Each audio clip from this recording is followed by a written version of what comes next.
नरेंद्र दामोदर दास मोदी ईश्वर की शपथ लेता हूं कि मैं विधि द्वारा स्थापित भारत के संविधान के प्रति सच्ची श्रद्धा और निष्ठा रखूंगा। 9 जून को फिर से बीजेपी सरकार सत्ता में शामिल हो जाती है। उसी के साथ साथ यूनियन से एक बार निर्मला सीतारमण जी को बनाया जाता है।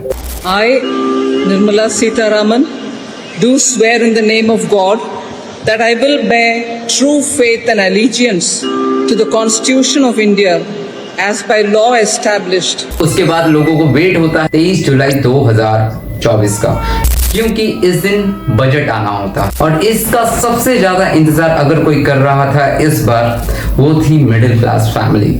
क्योंकि मिडिल क्लास फैमिली के ऊपर टैक्स का इतना बर्डन बढ़ चुका है आज के टाइम में कि वो बहुत ज्यादा टैक्स से और इस मिडिल क्लास फैमिली ने सरकार को इसीलिए चुना, उनको उम्मीद थी कि ये बजट उनके लिए होगा। क्योंकि आमतौर पर अब तक लोग बाग सुनते आए हैं ये अमीरों का बजट है या फिर गरीबों का बजट है, पर कभी भी बजट मिडिल क्लास फैमिली के लिए आया नहीं आज तक। आजादी के 75 साल से ऊपर होने को आ गए हैं, पर आज तक एक भी बजट ऐसा नहीं आया जो मिडिल क्लास फैमिली को ध्यान में रखकर बनाया गया हो। तो इस बार मिडिल क्लास फैमिली उम्मीद कर रही थी कि ये सरकार शायद हमारे लिए बजट लेकर आएगी, पर क्या वाकई ये बजट उनके लिए था? बजट पेश हो चुका है, घोषणाएं हो चुकी हैं और लोगों ने अपनी अपनी प्रतिक्रियाएं भी दी हैं। एक मिडिल क्लास फैमिली के लिए बजट कितना सही है, कितना गलत है, वो सारी बातें मैं इस वीडियो में आगे बताऊंगा। पर उससे पहले हम बजट के बारे में कुछ महत्वपूर्ण बातें जान लेते हैं। भारत में पहला बजट 7 अप्रैल 1860 में पेश किया गया। टॉकिस्ट अर्थशास्त्री ईस्ट इंडिया कंपनी के राजनेता जेम्स विलियमसन ने देश का पहला बजट ब्रिटिश क्राउन के सामने पेश किया था और इसीलिए इनको भारतीय बजट का संस्थापक भी कहा जाता है। भारत का पहला वित्त वर्ष 1 मई से स्टार्ट होकर 30 अप्रैल तक चला करता था। उसके बाद आता है 1947 जब देश आजाद हुआ था और उसके बाद आजादी का पहला बजट पेश किया गया था। 26 सितंबर 1947 में देश का पहला बजट पेश किया जाता है। उन दिनों देश में विभाजन के कारण बहुत सारे दंगे भी चल रहे थे। उन दंगों के बीच में ये बजट पेश किया जाता है। हालांकि ये बजट सिर्फ 7 महीने के लिए आता है और उसके बाद 1948 1 अप्रैल 1948 में हमारे देश का पूर्ण बजट पेश किया जाता है, जिसका टोटल बजट था 197 करोड़। और आज अगर आप उस वैल्यू को मिलाकर देखेंगे तो आज का बजट जो निर्मला सीतारमण ने पेश किया है वो है 47 लाख करोड़ से भी ऊपर का। एक आम आदमी की आय जो एग्जम्पशन थी वो थी 1500 रुपए, यानी कि उस दौर में अगर कोई 1500 रुपए महीना कमाता था तो उस पे टैक्स नहीं लगता था। 1950 में एक घटना हो जाती है, बजट पेपर लीक हो जाते हैं। तब सरकार यह निर्णय लेती है कि अब से बजट राष्ट्रपति भवन में ना छपकर नई दिल्ली में मिंटो रोड पर स्थित सिक्योरिटी प्रिंटिंग प्रेस के पास इसकी छपाई का काम दे दिया जाता है। 1950 से लेकर आज तक बजट के पेपर वही छपते आ रहे हैं। साल 1955 तक बजट सिर्फ अंग्रेजी में प्रिंट हुआ करते थे, मगर उसके बाद कांग्रेस सरकार डिसीजन लेती है और इसे फैसले को चेंज करते हुए यह तय करती है कि अब से बजट अंग्रेजी के साथ साथ हिंदी में भी प्रिंट किए जाएंगे। अब दौर आता है 1977 का, जबकि वित्त मंत्री रहे हीरा भाई मुंशी भाई पटेल ने देश का सबसे छोटा बजट पेश किया था। यह बजट सिर्फ 800 वर्ड्स का था। ये अपने आप में एक रिकॉर्ड था। उसके बाद 1999 में एक महत्वपूर्ण घटना घटती है। अब तक 1999 से पहले बजट शाम में पेश हुआ करते थे। आमतौर पर आपने देखा होगा कि बजट जो होते हैं वो फरवरी के फर्स्ट वीकेंड पे सुबह 11 बजे पेश होते हैं, मगर 1999 से पहले ऐसा नहीं होता था। 1999 से पहले बजट शाम को पेश किया जाता था और शाम का टाइमिंग 5 बजे होता था। 1999 में उस समय के वित्त मंत्री रहे यशवंत सिन्हा ने इस समय को बदला और सुबह 11 बजे इसका समय निर्धारित कर दिया। तब से लेकर आज तक बजट सुबह 11 बजे पेश होता है और आपने इस बार भी देखा होगा जब बजट पेश हुआ तो निर्मला सीतारमण जी का भाषण 11 बजे ही स्टार्ट हुआ। मगर 2017 में एक ऐसी घटना घटी जिन्होंने 92 साल की परंपरा को तोड़ के रख दिया। रेल बजट और आम बजट को आपस में मिला दिया गया, यानी कि अब से रेल बजट अलग से पेश नहीं किया जाता। 2020 में एक और घटना घटती है और ये घटना सीधा संबंधित होती है वित्त मंत्री निर्मला सीतारमण से। निर्मला सीतारमण भारत का एक ऐसा इतिहास अपने नाम कर लेती हैं जो अब तक किसी के भी नाम नहीं था। भारत का सबसे लंबा बजट पेश करती है, रिकॉर्ड वो अपने नाम कर लेती है। ये बजट भाषण था 2 घंटे 42 मिनट का, जो अब तक का दिया गया सबसे लंबा बजट का भाषण था, जो निर्मला सीतारमण जी के नाम पर रिकॉर्ड हो जाता है।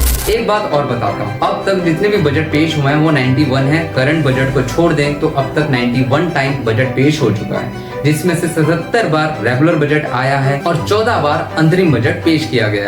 ये वित्त मंत्री तो बन गई और लगातार बजट भी पेश करती आ रही हैं, मगर शायद इनको एक मिडिल क्लास फैमिली का दर्द नजर नहीं आया।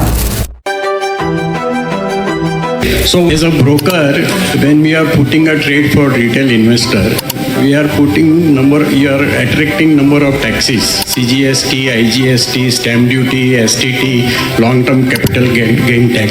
So today, government of India is earning more than the broker. A working partner with my finance, my risk, my staff, everything. BJP का कोर वोटर तो मिडिल क्लास है, वो नहीं हिलता, हेवी कॉल की तरह खड़े हैं मोदी जी के साथ। अरे मिडिल क्लास वाले कह रहे हैं इस बजट में भी इनका कट गया, कुछ नहीं है इनके लिए। अरे है ना, मोबाइल सस्ता कर दिया, मोबाइल चार्जर सस्ता कर दिया, सोना सस्ता कर दिया। एक बार में टमाटर तो मैं 250 ग्राम से ज्यादा खरीद नहीं पा रहा हूँ, सोना के घंटा खरीदूंगा। सोना क्या घंटा खरीदेंगे ये?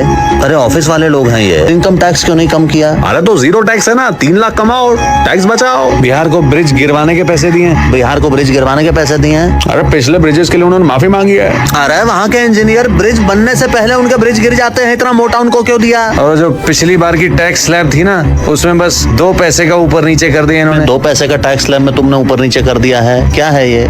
इनकम से ज्यादा टैक्स करोगे ये? वो चिल्लाते हैं तो चिल्लाने दो, पहले चिल्लाएंगे, बाद में थक जाएंगे, फिर भूल जाएंगे। जनता ने लगातार इस सरकार पे भरोसा दिखाया, मगर अब चूंकि 10 साल पूरे कर चुकी बीजेपी गवर्नमेंट अपना 3rd टर्म स्टार्ट कर रही है, अब धीरे धीरे चीजें बदलती जा रही हैं। कैसे तैसे सरकार, एनडीए ने अपनी सरकार तो बना ली, मगर अब बहुत सारी चीजें हमें देखने को मिल रही है, जैसे कि बहुत जगह पे आपका पैसा बर्बाद कैसे हो रहा है, वो हमें अभी पिछले कुछ महीनों में देखने को मिला। अगर बात करें जनवरी से ही, तो बहुत सारे ऐसे हादसे हमारे सामने आए हैं जो कि असहनीय हैं। चाहे वो बिहार में 3 हफ्तों में 13 पुलों का गिरना हो, या एयरपोर्ट के पिलर का कारों के ऊपर बरसना हो। राज्य में सबसे ज्यादा धांधली हुई, उसको सबसे ज्यादा पैसा दिया गया। क्यों दिए गए? वहां जब एक भी काम ढंग से नहीं हो रहा है, तो ऐसे में एक आम पब्लिक का पैसा ऐसी जगह पे इन्वेस्ट क्यों किया गया? अब बात करते हैं इनकम टैक्स की। इनकम टैक्स के स्लैब में भी चेंजेस देखने को मिले हैं। आपकी इनकम 3 लाख है तो उस पर कोई भी टैक्स नहीं लगेगा। 3 लाख से 7 लाख है तो उस पर 5% टैक्स रिबेट आपको मिल जाती है अंडर सेक्शन 87A के तहत।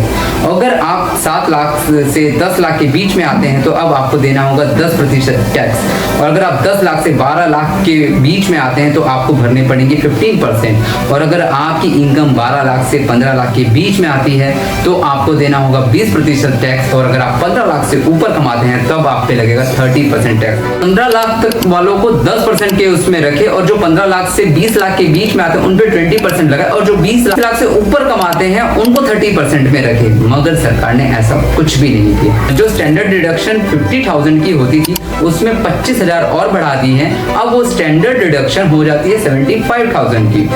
आई हैव नो रिएक्शन। ये कोई बजट है रिएक्शन करने वाला? कुछ नहीं। This is just a drama. Promises which will be kept in the paper will not be implemented, that's it. मगर असली खेला तो यहाँ सरकार कर जाती है कि आपको 25,000 की स्टैंडर्ड डिडक्शन देखकर आपसे बहुत मोटा टैक्स लेने वाली है, जो कि उस बारे में कहीं भी कोई जिक्र बजट में नहीं बताया गया। खुलकर किसी ने ये नहीं बताया कि हमने कहां टैक्स कितनी स्मार्टली तरीके से बढ़ा दिया।